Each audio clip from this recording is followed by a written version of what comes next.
قطب الاقطاب سید السادات حضرت سید یوسف محمد الحسینی حضرت راجہ قطال علیہ رحمۃ رضوان حضرت راجہ قطال الحسینی رحمۃ اللہ تعالیٰ علیہ، جو کہ جس طریقے سے آپ جانتے ہیں کہ حضرت ابراہیم علیہ السلام کو ابو الانبیاء کے لقب سے جانا جاتا ہے۔ وجہ کیا ہے کہ حضرت ابراہیم نبینا علیہ السلام جو کہ اللہ کے خلیل بھی ہیں، اور اللہ کے خلیل ہونے کے ساتھ ساتھ اللہ سبحانہ و تعالیٰ نے ان کی جو دعا تھی کہ اللہ میری نسلوں کے اندر سے ایسی ذریت پیدا فرما جو تیرے نیک بندے ہوں، اور انبیاء اکرام علیہ السلام سب سے زیادہ حضرت ابراہیم علیہ السلام کی نسل مبارکہ سے، آپ کی پشت سے جو تو پیدا ہوئے ہیں۔ یہ تو حضرت آدم بھی ابو الانبیاء ہیں، لیکن یہ شرف خصوصی طور پر حضرت ابراہیم علیہ السلام کو دیا جاتا ہے کہ آپ کی نسل سے چلے ہیں، تو سارے نیک اور سارے اچھے لوگ تو حضرت آدم کی نسل سے، برے لوگ بھی کیا ہیں حضرت آدم کی نسل سے۔ تو حضرت آدم علیہ السلام تو اچھے برے تمام کے والد ہیں،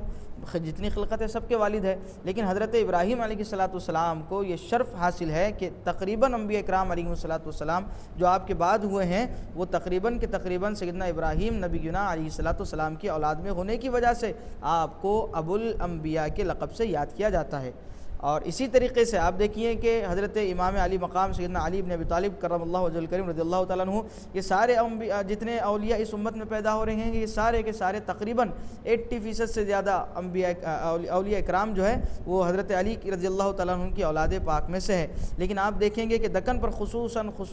آپ دیکھیں کہ دکن کی سرزمین کے اوپر جتنے ولایت کے تاجدار نظر آ رہے ہیں، اس میں زیادہ تر آپ دیکھیں تو حضرت خواجہ بندہ نواز گیس و دراز رحمۃ اللہ تعالیٰ علیہ کی آل و اولاد موجود ہیں، اور آپ کے خانوادے نے بہت بڑا کام کیا ہے۔ اور آج بھی آپ دیکھیں گے کہ بندہ نواز کے خاندان میں کوئی بچہ پیدا ہوتا ہے تو پروردگار عالم اس پر ولایت کے آثار نمودار فرما دیا کرتا ہے۔ تو حضرت بندہ نواز خود ہوں یا ان کے سگے بھائی حضرت چندہ حسینی رحمۃ اللہ تعالیٰ علیہ جو کہ خلد آباد میں مدفون ہے، یہ سارے کس کی اولاد ہیں؟ یہ حضرت راجہ قطال حضرت یوسف الحسینی رحمۃ اللہ کی اولاد میں سے ہیں۔ اس وجہ سے بعض اہل علم نے، بعض اہل ولایت نے آپ کو ابو الاولیاء کے لقب سے یاد فرمایا ہے۔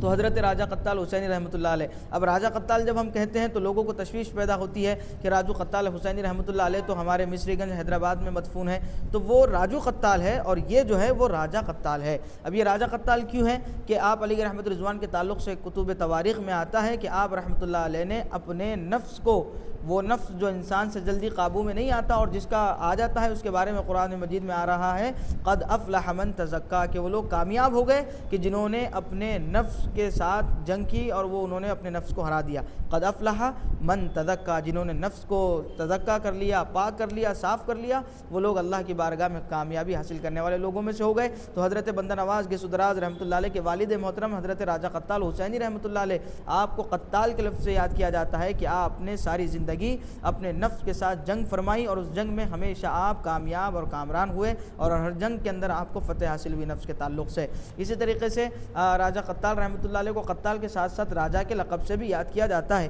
یہ راجہ کیا ہے؟ آپ دیکھیں گے بہت یہ لوگوں کو تشویش ہوتی ہے کہ راجہ تو مسلمانوں کے اندر نام نہیں ہوتا، تو یہ راجہ مسلمانوں کا نام نہیں بلکہ یہ ٹریڈیشنل نام ہے۔ جیسے کہ آپ دیکھیں گے کہ بہمنی سلطنت اور یہ مغل سلطنت جب یہاں پر آئی نہیں تھی تو اس وقت میں جب مراٹھا، یہ ساری سلطنتیں یہاں پہ تھیں، تو یہ کیا ہے، جب دہلی سے جب آپ یہاں پر آئے تو لوگ آپ کے بارگاہ میں آیا کرتے تھے، اور اولیاء اللہ کا معاملہ یہ تو یہ نہیں ہوتا آج ہمارے پاس ہے کہ ہمارے دوست بھی ہم سے ناراض ہوتے ہیں، رشتہ دار بھی ہم سے ناراض ہوتے ہیں، لیکن اولیاء اللہ کے دربار میں آپ دیکھیں گے جس طریقے سے ایک مسلمان حاضر ہوتا ہے بس ایسے ہی ایک غیر مسلم بھی حاضر ہوتا ہے، جیسا اپنا ان کے پاس آتا ہے ویسا ہی غیر بھی ان کے پاس آتا ہے۔ تو چند جو ہے غیر مذہب کے جو لوگ ہوا کرتے تھے جن کی زبان مراٹھی ہوا کرتی تھی، وہ بھی حضرت راجہ قطال حسینی رحمۃ اللہ علیہ کی بارگاہ میں حاضر ہوا کرتے تھے، اور آپ کو خوشی سے، محبت سے ان لوگوں نے راجہ کا لقب دیا۔ کیوں دیا؟ کیونکہ آپ جو ہے لوگوں کو ہمیشہ کچھ نہ کچھ نوازا کرتے تھے، اور پھر معاملہ یہ ہوا کہ آپ نے ان کے دیے ہوئے اس محبت کو اتنا قبول فرمایا کہ آپ نے اپنے شاعری میں اپنا تخلص بھی راجہ قبول فرما لیا، اور اسی وجہ سے آپ دیکھیں گے کہ آپ کی جو کتاب ہے مثنوی راجہ کے نام سے مشہور ہے، اور اس کے اندر آپ کا تخلص بھی راجہ ہے۔ مثال کے طور پر آپ کا ایک شعر بہت زیادہ مشہور و معروف ہے کہ اندر جمال جانا راجہ دوام غرقز